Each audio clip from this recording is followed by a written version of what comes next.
The Truth Teller series is continuing tonight. What is the Truth Teller series? Oh, it's just this series where we try and tell the truth. It's a pretty novel concept. We're thinking about spreading it into the entire show. But specifically right here, we want to tell the truth about someone. And that someone tonight is, drum roll, nope, sound effects broken, Josh Heupel, head coach of Tennessee. What is the truth about Josh Heupel?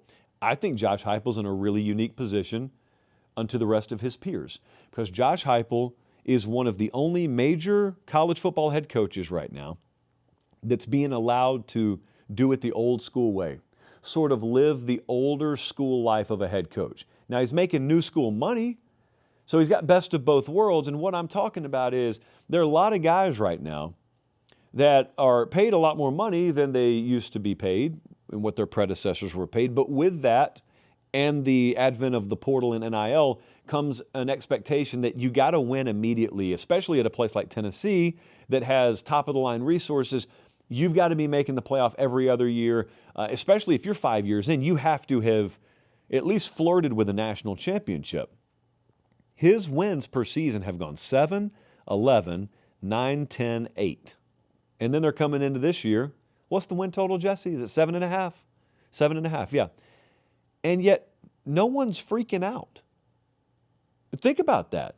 Think about Kalen DeBoer if he was entering year 5. Think about Ryan Day. If this were year 5 at Ohio State, Kirby, if this were year 5 at Georgia, and that was the position they were in. It just seems like there'd be a whole lot more freak out. But there's context behind this. Especially with Heupel at Tennessee, there's context behind it. I'm not saying people are wrong by feeling this way.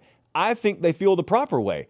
In fact, if anything, you know what? I'm not going to say they don't appreciate him. I just think there should be a lot of appreciation for where you are now under Josh Heupel because you know where you were.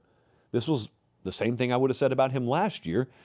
From 2008 to 2021, guess how many 10-win seasons or more? Guess how many double-digit win seasons Tennessee had? From 2008 to 2021, that would be a goose egg. 0 double-digit win seasons from 2008 to 2021.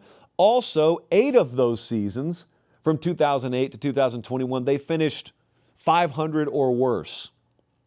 So that was the state of the program when Josh Heupel walked in. And then 2 of his first 3 years were double-digit win seasons.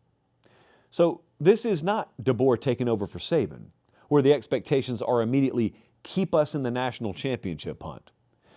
This was Josh Heupel taking over for a string of failed coaches with people saying, please just make us relevant again. And he did. And they are. Now, judging by elite program standards, man, over a half a decade, only 1 playoff appearance. And it was a blowout loss in frigid conditions. That'd be viewed as subpar. But that's not where Tennessee came from. That's where the context is very important. And my mind keeps coming back to one thing with him. In addition to all that, this is where there's maybe a differentiator between the way Lincoln Riley started at Oklahoma and USC versus how Heupel has won when he's won. At USC and at Oklahoma, especially with Lincoln just had to outscore folks. They were never known for defense. And so you could look at that and you could say, well, I mean, of course they're specializing on the side of the ball the head coach specializes in.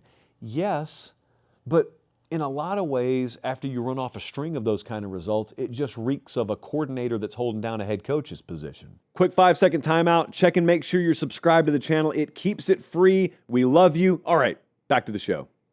Why is the other side of the ball? Why are the other facets of the program not elevating? Well, 2 years ago, when Tennessee made the playoff, it was defense that shouldered the load every bit as much as offense. And I would venture to think this year's team may start the season a little bit more defensive-oriented, if not spend the entire season being that way. And to me, that is a big-time hallmark of a guy that's elevated from being a coordinator or a coordinator-minded coach to being a real legitimate full-blown head coach. The areas of your program that you don't specialize in are elevating. That's a good thing. Now, I will say all this to say the following. I don't know that this year's the year for him either. I think 2027 is the year I'd circle for Tennessee, but they're free to surprise me. That'd be okay. But I'm just saying, when we're talking about the truth with him, and if anyone is doubting him right now, I don't know that 2026 is the year that I'm going to count on to just turn that on its ear. I have no idea what's going to happen at the quarterback position there. We got guys homesick. We don't even know who's starting on defense right now. So, yeah, we got all sorts of questions that we got to figure out. I feel pretty good about him next year. Like a year from now at this time, I think I'll be talking about Tennessee in a little different context. So maybe they'll be a year early this year, but even if they're not, even if they go 8-4 this year, you're not finding me selling on Josh Heupel. I'm completely fine. In fact, I'm very happy and pleased with where he has them right now. But that's only because I'm over the age of 15, so I remember where Tennessee was. And I'm over the age of 30, so I do have memory of what Tennessee could be. I've seen Tennessee be in the central picture of the national championship race in college football. I have lived in those times. And those history books are not carved into stone tablets. It wasn't that long ago that this was the case. And it could be again. There was always, and maybe there continues to be, I don't know, this pervasive theory out there that Tennessee once upon a time had what it took to win at the highest levels of college football, but now it doesn't. Now the sport's passed them by. And they said that same garbage about Miami for a long time. And it was never true, is the point. It's not true about Tennessee. It's just really hard to win at the highest level. And it starts with people and it ends with people. And they had the wrong people in the building for a long time. So actually, it didn't matter how great the resources were there. You were just lighting money on fire for a long time. So now they got more of the right people in the building. So they're winning a little bit more, a lot more, actually. But what it takes to win, the principles or the characteristics or the money that it takes to win, they've got enough of it. Doesn't matter if they're number 1, 2, or 3, they got enough of it. So it's exciting times. I live in the state of Tennessee. A lot more orange around since Josh Heupel took over. But I will give Tennessee fans credit. I'll wrap up with this because I've always said this about them. They never tapped out. You never turned on the game and looked at chunks of open seating at Neyland Stadium. Derek Dooley era, Butch Jones era, it was never that way. Jeremy Pruitt era, it was never that way.